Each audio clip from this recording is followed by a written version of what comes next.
Papasquatjon. Come on at ya. Taylor, once again, sent in his track. Taylor sent in a bunch of stuff, and I've been collecting stuff out of email lately and found a bunch of stuff that Taylor sent in with some good payments, and want to make sure to do them. There you go. This, I've never heard of these guys. Escape the Fate with the song Friends and Alibis. This song's got 1.4 million views since 2014, so 10, 11 years. Never heard of this. Escape the Fate. The track 9 on Dying Is Your Latest Fashion. Produced by Michael Elvis Basquet. Yep, it says it's from the Fates. Escape the Fate's Dying Is Your Latest Fashion album. That's the annotation, even though that's all the information that's here. From 2006. What is this? What is this style of music? Rock, pop punk, post-hardcore. Lots of post-hardcore. What does post-hardcore mean? How do they define it? How do people define post-hardcore? A large subgenre of punk music that groups together many of the different directions punk took after the emergence of hardcore punk in the early 80s. Post-hardcore began around the mid-80s. Does it tell us what that means? Still heavily tied to the hardcore punk roots of the genre, however, these bands also distinguish themselves from traditional hardcore punk by introducing new elements such as more technically complicated music. Or more emotional themes. Interesting. The 90s saw post-hardcore further diversifying itself with bands like Drive Like Jehu, introducing screamed vocals that would become prominent in the emo-screamo subgenre of post-hardcore and the creation of math rock subgenre. Math rock I find interesting. In the 2000s, post-hardcore reached its peak popularity. Post-hardcore became increasingly diverse along with bands that continued making music in the same vein as previous waves. Other subgenres like emo and metalcore, a mixture of heavy metal and post-hardcore, came to prominence. These movements within post-hardcore have been continued to the present day by bands such as Bring Me the Horizon and Touche Amore. Interesting. Okay, post-hardcore. Got it. Yeah, totally easy to remember all of that. Let's do it. Let's check this out. Thanks again to Taylor. Once again, completely new to me. I've never heard of... let's read about Escape the Fate. Sorry. Should have done this.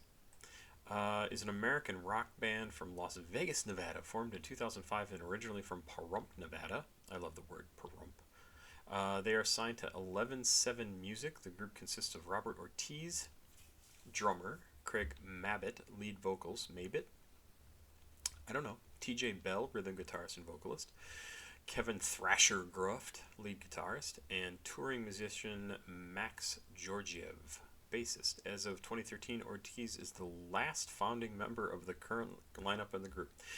Okay, interesting.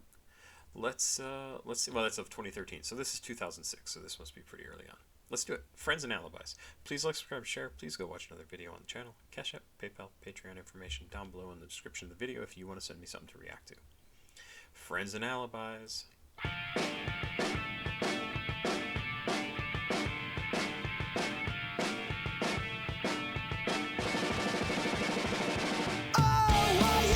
Yeah, see, and those were very punk drums. It was played well, but it was played very loosely, very, very punky, right? Like it has that feel of kind of raw drums. You can hear how the stick is hitting the snare, how the snare is hitting the side of the drum. Like it just has this feel, right? Very, very punk.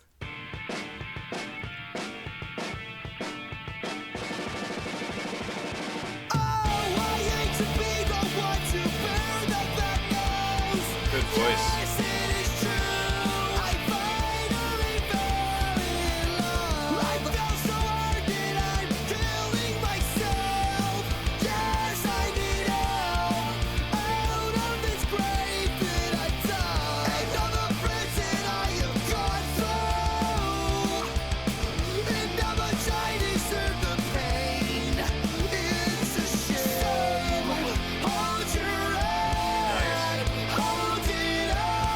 I'm a sucker for a time change in a song. I thought this was cool. Well done. Here's to the friends that were alibis. Keep this close by your side. When I come home, we will have our nights. I like the way they use the line. Here's to the friends that were alibis, like the people who covered for us, right? This is a well used line, and I see why they used it for the name of the song. It's a good line.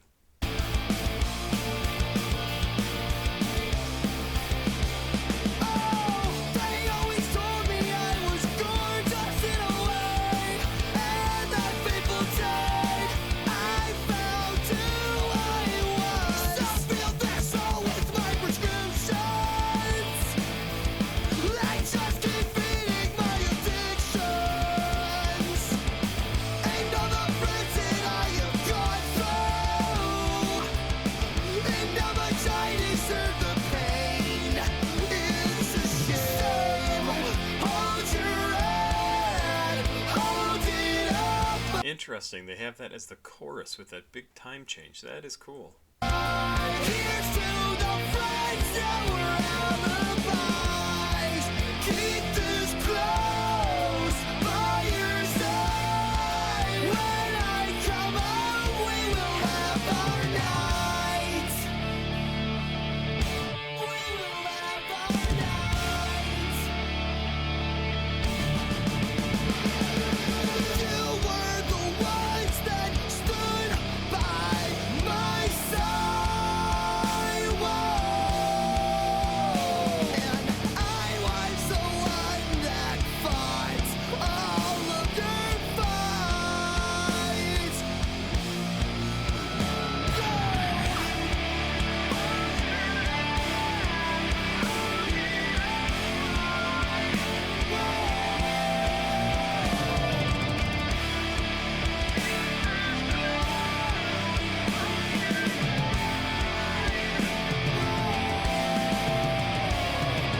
So hold your head, hold it high.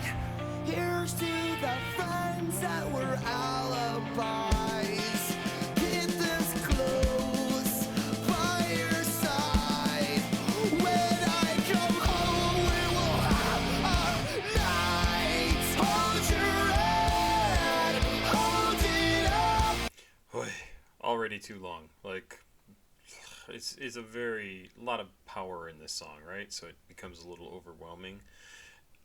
But man, it could be over. We're 3 minutes and 16 seconds into it, and I could be done with this song. Here's to the friends that were alibis. Keep this close by your side. When I come home, we will have our nights.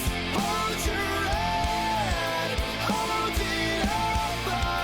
Here's to the friends that were alibis. Keep this close by your side. When I come home, we will have our nights. Have our nights. That was a lot of repetition of a lot of the same things. Yeah, the last minute and 20 seconds of that song could have been cut out. Honestly. I know. It's a jackass thing to say. This song is interesting. I come at it and I see kind of two different routes that you could go with this. You can read this and go and understand with what the person in it is saying, or I even identify with them, where they're like, listen, things haven't turned out very well, especially haven't turned out well for me, and that's because I was always the one to bear the brunt of everything, and even for my friends, I would have to fight these fights, and they would just sit back and see what was going on, and maybe support me, but I would be the one to suffer all the consequences, basically. And that's not cool. That's one interpretation that you could have with this song. The other one is, this is somebody whose things aren't going so well, had some bad relationship or a bad relationship, really drove them off the deep end, and he's even here, right? So I fill this hole with my prescriptions. I just keep feeding my addictions. Like, it's bad, right? Like, things are not good. Um, and all the friends that I've gone through and how much I deserve the pain. It's a shame. This is the stuff he's thinking about, and it seems like he's talking about the friends that stuck with him, the ones who were there, the ones who helped him out, and he knows things have not gone very well for him. But here's to you for always being there for me. I'm not sure what's right though, because he could also be just being a little whiny about it, right? Like, I did all this stuff and you guys were there, but like, I had to suffer all these consequences. I had to go through all this stuff. You're all doing just fine and I'm not. Like, I'm really not. And I don't know. I don't know what the right interpretation is, and maybe I'm completely off base. It's a good song. It's a style of music that is so this post-hardcore, right? Despite the fact that it's kind of nebulous. There's so many bands that got so popular for a while in I'll say 90s, 2000s, 2010s even, that were absolutely post-hardcore, right? Like that pop punk feel. There were so many of them that I kind of went and checked out on almost all of it, because it sounded similar enough to each other that I didn't see a lot of innovation in the space. This kind of falls into that same kind of feeling to me, but at least the guy's got something interesting to say, even if I don't know which way I'd go with the interpretation. It's interesting. I would check out more by them, but like I said, it sounds like any number of other pop punk, post hardcore kind of bands from those years that none of them really, really stand out to me. There you go. That's it. Sorry, Taylor. I've been kind of harsh on some of your tracks. That you were in a very ballad mood when you were, or power punk, power pop when you were sending me stuff. Because this also reminded me of the Paramore track we did and the Silverstein track we did over the last couple of days. Were very, very wall of sound, very very ballad like, driving, broad, loud. So it's interesting to note. Maybe we will see what else you have sent in. Pop Squad, check it out. Please like, subscribe, and share. Please go watch another video on the channel. CashApp, PayPal, Patreon is down below in the description of the video if you would like to send me something to react to. I would love that. Have yourself a good day. Bye-bye.